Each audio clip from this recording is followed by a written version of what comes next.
Hi team, Louise here from RosterElf.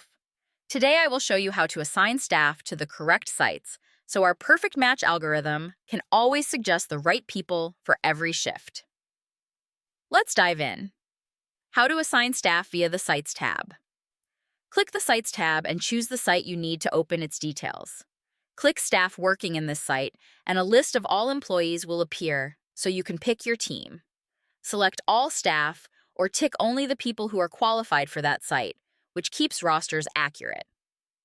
Press Save to confirm so future rosters pull from this updated group. How to assign staff via the Staff tab. Click the Staff tab to see everyone on your team. Select the employee you want to update to open their profile. Click Sites can work at to open the list of available locations.